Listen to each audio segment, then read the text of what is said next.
My wife and I came over from the States, and you folks were having a rally up in Nuremberg, and it was the wettest, rainiest winter in 100 years. And it was through that thing, I somehow met, Doug Kennedy called me or something, and anyway, I started to mix with you folks. We had a wonderful time up there in the Barasa, and every time I've come back to Australia since then, I've come and chatted to you folks about what's going on in the States and so on, the museum and whatever. Normally those visits were fun and very pleasant, but as I'm sure you all know, my son Chip died this last August while he was visiting us in the States. So the reason my wife and I are here this time is to help settle his estate. It's hard for me to believe, but it's been 7 months and the estate is still going through some court procedures and there's no end in sight. But anyway, we're trying to have as much fun as we can while we're here. We're staying with my daughter up in the Barasa Valley, and it's not too bad. But there's one thing I've learned, and I just want to share it with you folks. It's very important. I know you all have cars apart, things everywhere. Chip sure did. And we're trying to sort out where the things are, what goes with which. In his case, the MG parts were mixed up with the Plymouth parts, were mixed up with every other thing you can imagine. Just trying to find all the pieces has just been an absolute nightmare. As soon as I get back to the States, just as soon as I get back, I'm going to go up to my shed and I'm going to start identifying everything. So the poor guy that goes through my stuff will have a lot easier job than we've had with Chip stuff. That's very important, believe me. It's just been a nightmare. Things he bought that we have no idea what they are even. But anyhow, I'll now get to the museum, which I think is what you really want to hear about. A lot has happened since the last time I talked to you 2 years ago. At that time, the museum was part of the Chrysler Corporation. Because of the financial problems that we've had through the years, the recent years, it was decided that they would try to spin off the museum as a separate entity so that it was not a drain on the finances of the Chrysler Corporation. That meant a lot of resistance because the legal department didn't want the archives to be in the hands of a non-profit organization. They wanted to be able to control access to them and so on. So what happened was that the museum building itself and the people that work in it were spun off as a non-profit corporation through the Internal Revenue Service and so on. It's now non-profit, and if you donate something to the museum in the States, you can use it as a tax write-off. So that was a great thing. But it's kind of interesting, and I just want to go back a little bit because it kind of helps you understand what's going on. The museum building is a non-profit corporation. The cars that are in the museum building and the artifacts are owned by Chrysler Engineering.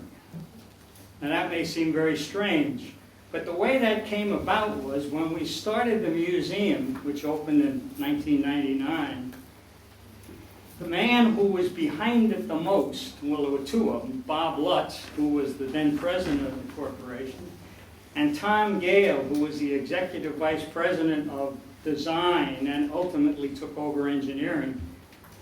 They were the two people pushing the museum.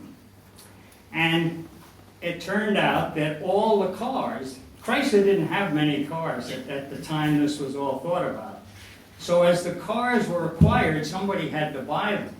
And because Tom Gale was one of the leading lights of this thing, he bought the cars with engineering money. And he continued to do that. And we now have over 200 and some odd cars. And Tom bought them all. Well, when they decided to open the museum, at that time, the museum building was looked upon as part of engineering as well.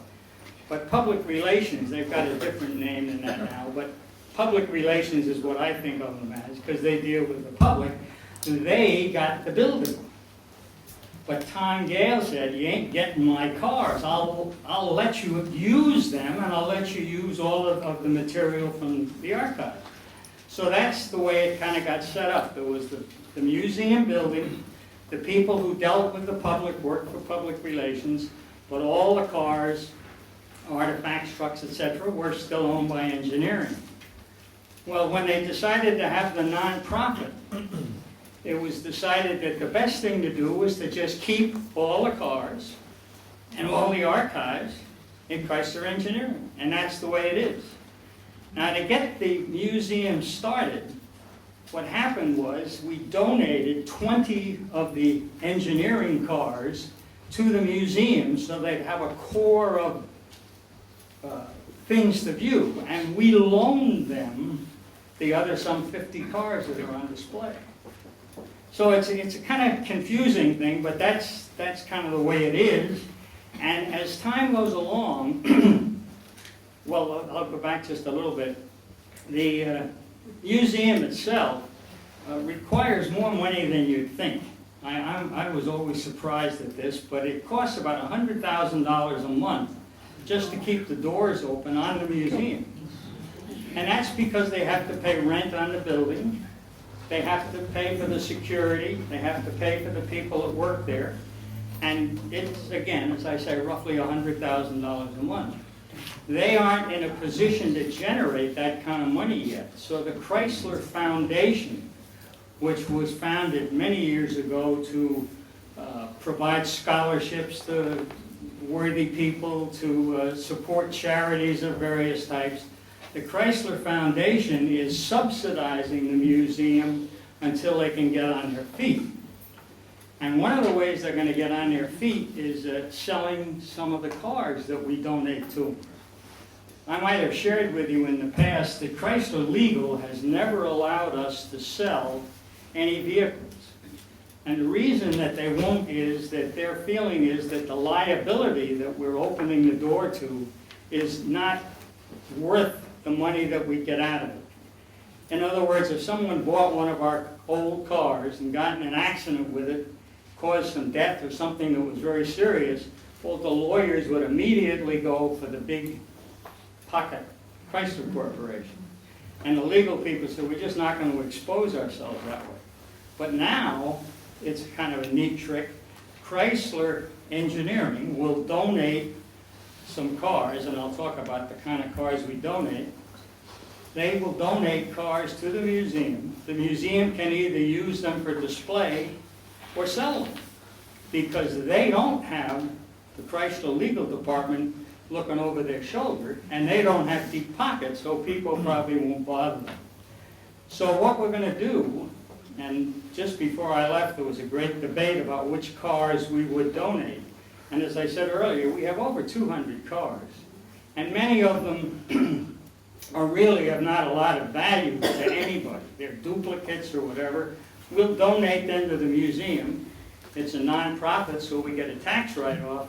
They, in turn, can sell the cars and generate money to keep the museum going. They're also trying to come up with many ideas on how to generate money. When it was owned by Chrysler, there wasn't a great deal of need to generate money because there was money available. But now they are charging for almost everything they do. They have a club meet there. Instead of having free admission to the museum, they charge less than they normally do. But anyway, that generates some money. I might just mention one of the vehicles that was donated to the museum that was sold was a turbine car. It was sold to Jay Leno. Jay Leno has been trying to buy a turbine car for as long as I have been aware of Jay Leno. And he could never get one.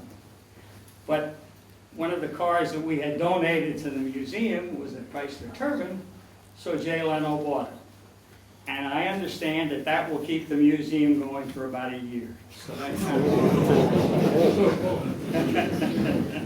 turbine cars are worth a lot of money.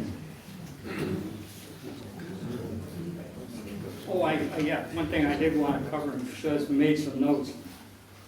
The cars that we donated to the museum, the 20 base cars that they have, are not, they're good cars, and they're the kind of cars people want to see, but they're not key cars to the corporation. The kind of cars we kept and said we would never donate to the museum was the first hand-built Chrysler, the 1923 Ford Phaeton, that was hand-built and has been on display around the Chrysler Corporation ever since it was built.